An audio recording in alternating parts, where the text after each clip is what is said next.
পরিবারের সাথে ভ্রমণ মানেই জীবনের ছোট ছোট আনন্দকে বড় করে তোলা। প্রতিটি মুহূর্ত হয়ে ওঠে বিশেষ যখন প্রিয়জনরা পাশে থাকে। পথের মাঝে গল্প, হাসি, একসাথে নতুন কিছু আবিষ্কার করা, এগুলি স্মৃতিতে চিরস্থায়ী হয়ে যায়। সো হ্যালো এভরিওয়ান, আসসালামু আলাইকুম। কেমন আছেন সবাই? নতুন আরও একটি ব্লগ নিয়ে আপনাদের মাঝে হাজির হয়ে গেলাম। তো আমরা সুন্দরভাবে রেডি হয়ে বেরিয়ে পড়লাম। তো এদিকে আবার আলিশ বাবা দুষ্টুমি করছিল, ক্যামেরা দেখে আগে আগে পালাচ্ছিল। দেশের বাড়ি থেকে আমার বড় মামা মামি আসছে, তো তাদেরকে নিয়েই ঘোরাফেরা আর কি। তো আজকে আমরা যাব আমাদের খুব কাছের একজনের বাসায়। ফুল ভিডিওটি দেখতে হলে তো এখন আমরা আবার বাসে উঠে পড়লাম। তারপর এই রাস্তাতে আমরা অনেক দিন পরে রাস্তা দিয়ে যাচ্ছিলাম আর কি। আর এই রাস্তাটা দেখে অনেকটাই আমি অবাক হয়েছি। রাস্তা তো অনেকটা উন্নত হয়ে গেছে, আগে এরকমটা ছিল না ভাবা যায়। যাই হোক, এরপর আমরা চলে আসলাম সেই কাঙ্ক্ষিত জায়গায়। সরি, এখনও বাসায় যাওয়া হয় নাই আর কি। যেহেতু কারো বাসায় যাব, কিছু না কিছু তো নিতেই হবে।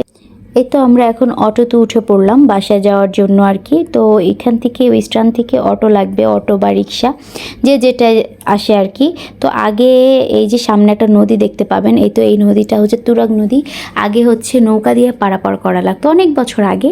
এরপরও হচ্ছে টেম্পু, এখন আবার রিক্সা বা অটো যে যেটাতে আসতে। মানে আজকে আমি যাচ্ছি আমার সেজু খালামুনির বাসায়। ফাইনালি আমরা অটো থেকে নামলাম। দেখেন কত সুন্দর লাল শাক বুনে রেখেছে আর কি। এখন হয়তো 2-3 মিনিট লাগবে ওই তো বাসায় যেতে। তো আমরা ফাইনালি বাসায় চলে আসলাম। তো বাসায় এসে দেখি আমার বোনু রান্না বান্না করতে মহা ব্যস্ত। তারপরে এই তো সামনে নাস্তা দিয়ে দিল, দেখেন কত কিছু দিচ্ছে। আর সিঙ্গারা তো আমার খুবই পছন্দের, আর বাসা থেকে কিছু খেয়ে আসি নাই। তারপর এক বসাতে 4টা সিঙ্গারা খেয়ে ফেলছি, এতই পছন্দ আমার সিঙ্গারা। তারপর এদিকে আবার মেয়ে আবার আমাকে ভালোবেসে সে আবার ফুল ছিঁড়ছে। দেখেন ফুল ছিঁড়ে সে আবার আমাকে মানে দিবে হাঁটু গেড়ে বসে। মেয়েটা আমার হাঁটু গেড়ে যে বসতে যাবে ঠিক তখনই পায়ে ব্যথা পেয়ে যায়। ব্যথা পাওয়ার পর কোনো কান্নাকাটি করে না, যাই হোক শক্ত ছিল। এরপর হচ্ছে সে আবার মুরগির বাচ্চা নিয়ে দেখেন কেমন দুষ্টুমি করছে। সে মুরগির বাচ্চাকে ধরবে। তারপর আমার কাজিন ভাই সে আবার হচ্ছে ওকে হাতে ধরিয়ে দিল বাচ্চাটাকে, সে মজা করছিল।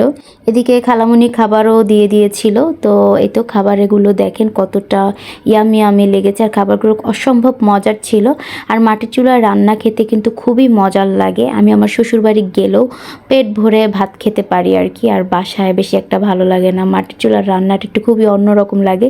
আমি খুব মজা করে খাচ্ছিলাম আর দিকে। খাওয়া দাওয়া শেষ করে বিকেলে একটু মেয়ের সাথে বেরিয়ে পড়লাম। দেখলাম বাচ্চারা খেলাধুলা করছে, তালিশবাকেও ছেড়ে দিলাম খেলাধুলা করতে। আর এখানে আসলে আমিও খুব মজা করি আর কি, আমার কাছে খুবই ভালো লাগে। আর বিয়ের আগে তো খুবই ঘন ঘন আসতাম, আর আসলে সারাদিন শুধু ছুটাছুটি করতাম পাগলের মতো, এদিক এদিক খালি ঘোরাঘুরি করতাম। যাই হোক, আজকের দিনটা খুবই ভালো কাটালাম সবার সাথে, খুবই ভালো লেগেছে। তো বাসায় যেতে হবে, তো বাসায় যাওয়ার জন্য তো বাসে উঠে পড়লাম আর কি। তো আজকের ব্লগটি কেমন লেগেছে অবশ্যই কমেন্ট করতে ভুলবেন না। আজকে এই পর্যন্তই, সবাই ভালো থাকবেন, আল্লাহ হাফেজ।